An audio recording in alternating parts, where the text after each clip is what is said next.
अस्सलामुअलैकुम my YouTube family and Ramzan मुबारक। अल्हम्दुलिल्लाह मैं भी बिल्कुल ठीक ठाक हूँ और उम्मीद करती हूँ कि आप सब भी बिल्कुल ठीक ठाक होंगे। तो काफ़ी दिन के बाद आज मैं वीडियो अपलोड कर रही हूँ। उसकी एक बहुत बड़ी वजह एक तो रमज़ान की मसरूफियत थी, और जैसा कि आप जानते हैं कि मेरा एक दूसरा चैनल है रज़िया का किचन कुकिंग चैनल। तो आजकल बस रमज़ान की ज़ोर शोर से तैयारियाँ जारी थी और मैं मुसलसल रेसिपीज़ बना के रज़िया का किचन पे अपलोड कर रही थी। तो जिसकी वजह से मैं यहाँ पे इस चैनल पे काम नहीं कर सकी, तो उसके लिए माज़रत।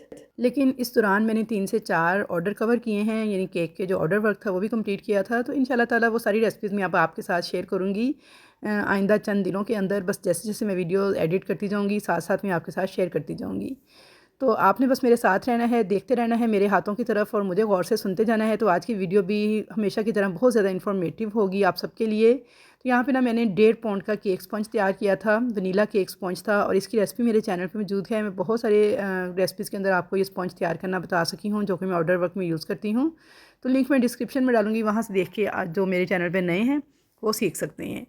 तो यहाँ पे देखिए जी 1.5 पाउंड केक का जो मैंने स्पंज तैयार किया था कितना सॉफ्ट है, कितना स्पंजी है। इसकी मैंने 3 लेयर्स में कटिंग कर ली थी। कटिंग करने के बाद मैंने यहाँ पे शुगर सिरप तैयार किया था स्ट्रॉबेरी फ्लेवर में, और उसके साथ मैं ना केक की लेयर्स को सॉक करूँगी। और सबसे पहले मैं आपको ना आज की वीडियो में जो सबसे अहम चीज़ है वो ये है कि क्रीम को विप करने का तरीका बता दूँ। अच्छा, बहुत सारी वीडियोज़ में ना मुझसे ये कमेंट्स में पूछा जाता है जी क्रीम को कैसे विप करना है, प्रॉपर क्रीम को विप करने का तरीका बताएं। तो यहाँ पे देखिए जी ये बॉल था, इसे मैंने वेट स्केल पे रख के इसका जो वेट था उसे मैंने टेयर कर दिया था। अब मैं इसके अंदर डालूँगी क्रीम। अच्छा, आजकल ना मैं फ्रॉस्टी क्रीम यूज़ कर रही हूँ, तो इसका अच्छा रिज़ल्ट है। और लेकिन फिर भी जो टेस्ट वीपी विप का था ना वो इसका नहीं है, थोड़ा सा इसमें फ़र्क है, लेकिन ये कि ये स्टेबल रहती है, तो इसलिए मैं आजकल ये यूज़ कर रही हूँ। अच्छा देखिए यहाँ पे मैंने तकरीबन 180 ग्राम के करीब डाल ली थी whipping cream, sorry frosty whipping cream. अच्छा, डाल के इसको मैं अब बीट करना स्टार्ट कर दिया है। अच्छा, बीटर को देखिए मैंने चलाया है बिल्कुल नॉर्मल स्पीड पर, यानी 2 नंबर पर, 2 नंबर स्पीड वाले बटन पे चलाया है। ये देखिए मैं आपको दिखा रही हूँ, और इसको मैंने बीट करना स्टार्ट किया है। वेस्ट पॉइंट का मेरा बीटर है 300 वाट का। तो क्योंकि हर बीटर की क्वालिटी, हर बीटर की स्पीड अलग अलग होती है, तो इसलिए आप बीटर पे ना जाइएगा, आप बस ये देखिएगा और इसका टेक्सचर नोट कीजिएगा। अच्छा, आपने पहले इसे लो स्पीड पर, यानी जो इसकी इनिशियल स्पीड है उस पर बीट करना स्टार्ट करना है। 2 से 3 मिनट के बाद आपने स्पीड को मीडियम कर देना है। यानी जैसे मेरी स्पीड पे अगर 7 तक स्पीड के बटन है, तो मैंने पहले इसे 2 पे किया 2-3 मिनट, फिर 5 पे कर दिया, और आखिरी के जो 4 मिनट थे ना वो मैंने इसे फुल स्पीड पर, जो लास्ट वाला नंबर था ना उस पर बीट किया है। अब यहाँ पे तो क्रीम विप हो रही है, लेकिन क्रीम को विप करने से पहले कुछ अहम और ज़रूरी बातें वो ये कि आपने इस क्रीम को हमेशा फ्रीज़र में रखना है जब यूज़ करनी हो। जैसे मुझे पता था कि मेरा सुबह केक का ऑर्डर है, तो मैंने रात को इसे निकाला फ्रीज़र से और फ्रिज के नीचे वाले खाने में रख दिया। अच्छा, नीचे जब मैं सुबह उठी मैंने देखा क्रीम थो हो चुकी है, यानी कि मेल्ट हो चुकी थी, मीन के बर्फ़ सारी पिघल चुकी थी। क्रीम जो है ना मेरी लिक्विड फॉर्म में आ चुकी थी। लेकिन क्रीम लिक्विड तो होनी चाहिए, बट यख ठंडी होनी चाहिए। ये इस क्रीम के लिए पहली शर्त है कि अगर आप चाहते हैं ठीक तरह से बीट हो, तो इसे ठंडी बहुत अच्छी तरह से होना चाहिए। अगर आपको लगे कि नीचे रखने से इसका टेम्परेचर थोड़ा डाउन हो गया है, इसकी ठंडक में कमी आ गई है, तो आपने क्या करना है, बीट करने से 15-20 मिनट पहले इसे दोबारा फ्रीज़र में रख देना है। जब अच्छी तरह से ये ठंडी हो जाए तो उसके बाद आपने इसे बीट करना स्टार्ट करना है, तो इंशाल्लाह ताला परफेक्ट क्रीम आपकी बीट होगी।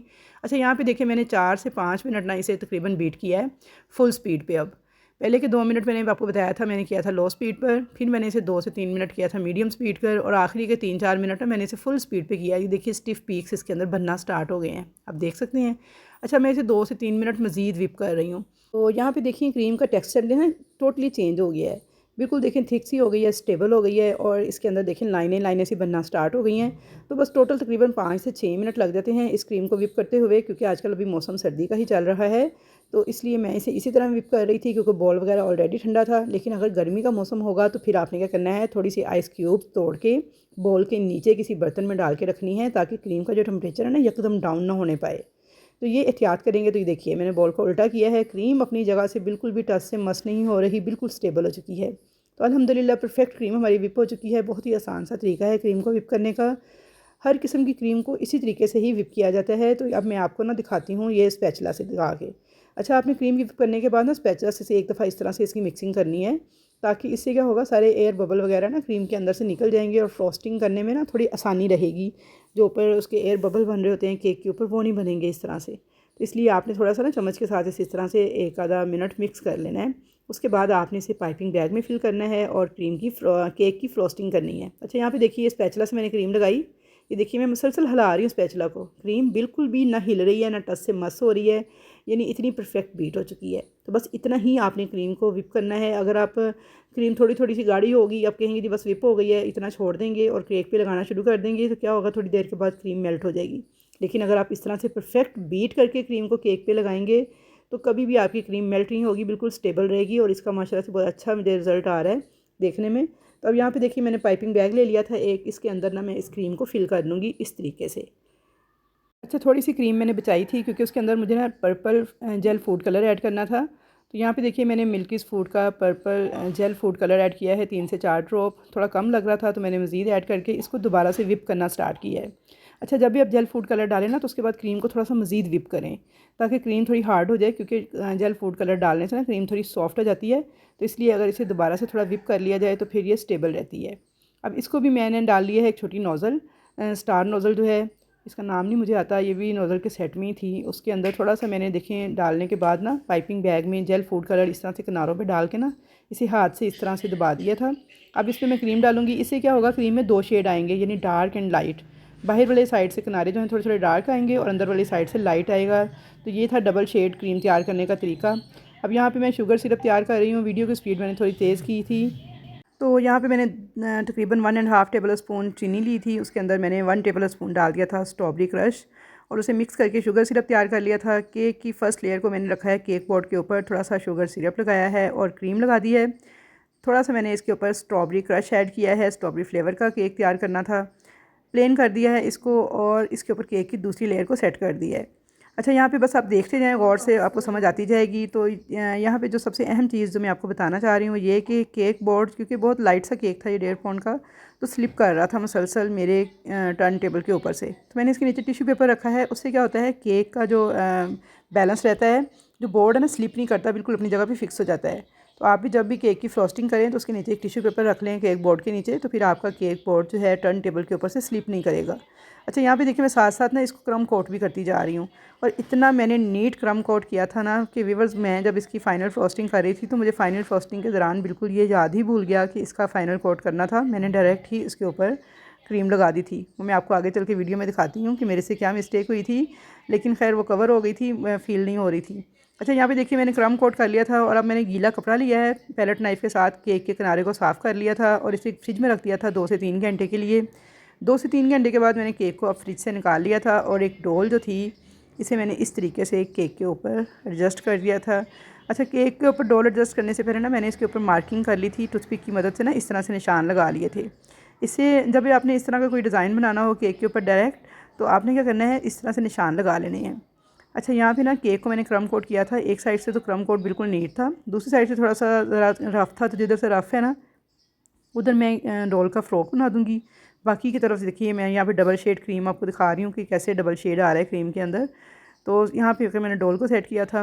अच्छा, ये मैंने क्यों इसके ऊपर फाइनल कोट की क्रीम नहीं लगाई, उसकी एक रीज़न तो ये थी कि केक के ऊपर मैंने जो क्रम कोट किया था वही मैंने नीटली किया था। दूसरी रीज़न ये थी कि मेरे कस्टमर को क्रीम बहुत कम चाहिए थी केक के ऊपर।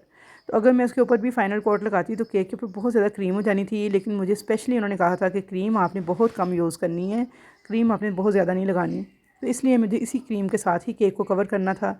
तो बस मैंने देखिए यहाँ पे जो केक की फ़ाइनल फ्रॉस्टिंग है ना वो कर दी है और आपको समझ आ गई होगी मैंने केक के ऊपर फ्रॉक किस तरह से बनाया है, डोल को किस तरह से एडजस्ट किया है। और ये थी इस केक की फ़ाइनल लुक। थोड़े से मैंने पर्ल्स ऐड कर दिए थे इसके ऊपर गोल्डन कलर के। ये देखिए, ये भी एडिबल पर्ल्स हैं, शुगर बॉल्स होती हैं ये भी बेक हाउस से मैंने ऑनलाइन मंगवाए थे। तो यहाँ पे देखिए जी माशाल्लाह अल्हम्दुलिल्लाह हमारा केक बन के तैयार था। साइड पे मैंने इसकी एंड पे राइटिंग कर दी थी, नाम लिख दिया था जिसका केक था उस बच्ची का, हैप्पी बर्थडे, और साथ में उसका नाम था। तो आई होप व्यूअर्स कि आपको इस वीडियो से बहुत कुछ सीखने को मिलेगा। तो इंशाल्लाह ताला ऐसे ही मैं सारी वीडियोस जो है ना आपके साथ शेयर करती रहूँगी। रमज़ान की वजह से थोड़ी मसरूफियत है, तो बस मैं दूसरे चैनल पे काम करने की वजह से ना इस चैनल को इतना टाइम नहीं दे पा रही, लेकिन ऑर्डर वर्क में मुसलसल कर रही हूँ। तो इंशाल्लाह ताला सारी वीडियोस आपको 1 बाय 1 मिलती रहेंगी। और अगर आपको इन वीडियो से कुछ भी सीखने को मिल रहा है तो काइंडली प्लीज़ मेरे चैनल को सब्सक्राइब करें, वीडियो को ज़्यादा से ज़्यादा लाइक करें, शेयर करें और कमेंट्स बॉक्स में अपने कमेंट्स का इजहार ज़रूर किया करें कि आपको वीडियोज़ कैसी लगती हैं। तो इंशाल्लाह ताला मुलाकात होगी आपके साथ एक अच्छी नई वीडियो के साथ। तब तक के लिए अल्लाह हाफ़िज़।